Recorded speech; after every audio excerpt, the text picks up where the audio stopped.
হ্যাঁ, hi everyone and again welcome back to my another blog. এর আগের ভিডিওতে আমি কিন্তু তোমাদের সাথে পুজোর ভিডিও শেয়ার করেছি, সাথে এটাও বলেছি আমাদের পুজো কিন্তু এখনো শেষ হয়নি। আর তোমরা তো কালকে দেখলে আমাদের বাড়িতে শুধুমাত্র লক্ষ্মীনারায়ণ ঠাকুরের পুজো হয়েছিল, আবার বাকি রয়েছে শিব ঠাকুর ও মনসা ঠাকুর, যেটা আজকে সকাল সকাল পুজো হবে। আর তাই আমিও স্নান করে একটু কাজে লেগে পড়লাম। আমি ঘুম থেকে না উঠতে অলরেডি অনেক মানুষ প্রসাদ খেয়ে চলে গেছে কালকে। আসলে হয়েছিল ওটা কি বলতো, কালকের প্রসাদ যারা আজকে খেতে এসেছিল তারা নিজের নিজের টাইমে এসেছিল, মানে এক এক করে এসেছিল আর এক এক করেই খেতে দিতে হচ্ছিল, আর এই জন্যে প্রচণ্ড দেরি হয়েছিল। আর এদিকে বড় মা আর বড় পিসি দুপুরের খাওয়ার জন্য প্রস্তুতি করছে। আর এদিকে বড়বা মনসা ঠাকুরের জন্য একটা কিছু বানাচ্ছিল, আসলে আমার এটার নাম কি আমার মাথায় আসছে না। তো শিব ঠাকুরের প্রসাদের জন্য আমরা যেটা দেই সেটাকে আমরা বাড়াই ভোগ বলি, আর তোমরা সেটাকে কি বলো আমার ঠিক জানা নেই। আর এই সম্পূর্ণ প্রসাদটা কিন্তু আমাদের ব্রাহ্মণ দাদাই বানায়, আর এই প্রসাদটার স্বাদ আমি তোমাদেরকে বলে বোঝাতেই পারবো না। আর আমাদের এদিকে বড় মা রাঁধুনি রান্নায় ব্যস্ত। এনাকে দেখে বলো তো এনার বয়স কত? এনার বয়স কিন্তু 100-এরও বেশি, আর তাই সকলে এনাকে দেখলেই প্রণাম করে। সকাল সকাল বলতে বলতে ওই 12টা থেকে 12:30টাই বেজেছিল আমাদের পুজো শুরু হতে। তোমাদের একটা কথা কিন্তু বলাই হয়নি, কি বলো তো, এইবার আমাদের শিব কিন্তু অনেকটাই মোটা হয়ে গেছে। যখন থেকে এনেছিল আমি তখন থেকে বলতেই ছিলাম এই কথাটাই। তো চলো, অনেকেই অনেকভাবে ব্যস্ত, কেউ প্রসাদ দিতে ব্যস্ত, কেউ রান্না করতে ব্যস্ত, তো আমিও এখন নিজেকে একটু ব্যস্ত করে ফেলি। আসলে একটু পরে তো পুজো শুরুই হবে, তো আমি এখন একটু ফল মূল সমস্ত কিছু সুন্দর করে সাজিয়ে দিচ্ছি। সো আমার প্রসাদ সাজানো তো শেষ, তোমরা প্লিজ কিছু মনে করো না। আমি যতটুকু পারছি আর যেভাবে পারছি আমি সেটাই তোমাদের সাথে শেয়ার করছি। এগুলো আবার পুকুরে ভাসিয়েও দেওয়া হবে।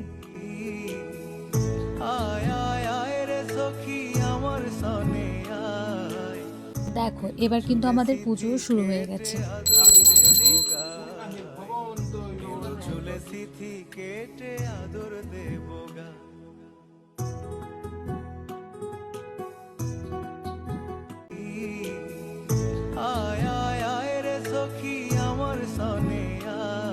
আসলে কালকের পুজোয় হোমযজ্ঞ করা হয়নি, কারণ একটা ঘরেই পুজোটা হয়েছিল।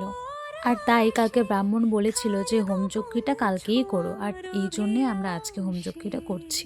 আর এই হোমযজ্ঞের একটা কথা আমি তোমাদের সাথে শেয়ার করতে চাই। আসলে জানি না সবাই আমার মতো ছিল কিনা, কিন্তু আমার একটা অভ্যেস ছিল। আসলে যজ্ঞটা যখন করে তখন ভেতরে একটা কলা আর একটা সুপুরি দেওয়া হয়, আর সেই একটা কলা কে খাবে কে নিবে এই নিয়ে আমরা কয়েকজন মিলে, মানে কয়েকজন ভাই বোন মিলে এটা নিয়ে এত ঝামেলা করেছি, আর সেটা এখন ভাবলেই কেমন হাসি পায়। তো যাই হোক, এদিকে অঞ্জলিও শুরু হয়ে গেছিল, আর অঞ্জলি কিন্তু আমরা 3বার না 3-6বার একসাথে দিয়েছি, তাই অনেকটাই সময় লেগেছিল। নমো সর্বকল্যাণ কুরুতানে মম পূজা গৃহানানি এতানিও। তো এই করে আমাদের 6বার অঞ্জলি দেওয়া কমপ্লিট হয়। আর এদিকে পুরোপুরি পুজো সম্পূর্ণ হওয়ার পর সেটা অনেকক্ষণ পরে আমরা সবাই মিলে মনসা ঠাকুরের দুধ কলা ভাসাতে পুকুরে নিয়ে যাচ্ছি। নদীতে ডিঙি ভাসিয়েছি মোহনার কাছে এসে, শুধু তোমাকে ভালোবেসে দুমুঠো আদর ভিক্ষে চেয়েছি দরিদ্র এই দেশে, শুধু তোমাকে ভালোবেসে। অনেক তো হলো, পুজোও কমপ্লিট, এবার পেট পুজো তো করতেই হবে। আর তাই সবার প্রথমেই খেতে বসে পড়েছি।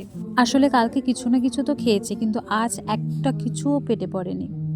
আর দেখো কে এসেছে, আমি তো এনাকে এতক্ষণ ক্যামেরা বন্দি করিনি। আর খেতে বসে টুনটুনি আমায় বলছে তুই তো ভিডিও করিস, আমাকে তো ক্যামেরা বন্দি করলি না, আমার খুব কষ্ট লেগেছে। আর এই কথা শুনে আমার কি করার আছে বলো তো, ওকে বোঝাবো কি করে যে আমি কোন ব্যস্ততার মাঝে আছি এখন। আর এখন আমরা খাচ্ছি বাড়াই ভোগ, যেটা ব্রাহ্মণ ঠাকুর বানিয়েছিল। যখন সারাদিন পেটে কিছু না ঢুকে মুখে এত স্বাদের খাওয়ার জোটে, আর তো তখন আমার কিছুই বলার নেই। আর দেখো এদিকে আমাদের বাড়িতে কারা কারা এসেছে। আসলে ওরা বলেছিল ওরা আসবে না, কিন্তু না, ওরা এসেছে, ওরা আমাকে সারপ্রাইজ করে দিয়েছে। এদেরকে দেখে কি বুঝলে, আমি যতটুকু শিক্ষা পেয়েছি একমাত্র এদের থেকেই পেয়েছি, আর কি শিক্ষা পেয়েছি জানি না, ভালো কি খারাপ সেটা তোমরাই জানবে। এই তো আমাদের ছোট্ট টুনটুনি এখন আমাকে ছেড়ে চলে যাচ্ছে, আমার খুব কষ্ট হচ্ছে, মেয়েটা আমাদের বাড়িতে আজকে এসে থাকতে পারলো না। আসলে এরা আমাদের বাড়ি এসেছিল বিকেলের দিকে, কিন্তু আমরা অনেকটা মজা আনন্দ করেছি, আমি সবটাই তোমাদের সাথে শেয়ার করতে পারিনি। ভয়ঙ্কর ভয়ঙ্কর আনন্দ করেছি, যেটা তোমাদের সাথে শেয়ার করলে তোমরা সেটা সহ্য করতে পারবে না। টাটা করে সবাই বেরিয়ে পড়লো। পুজোর দিন কেন এত বেলুন ফোলাচ্ছি?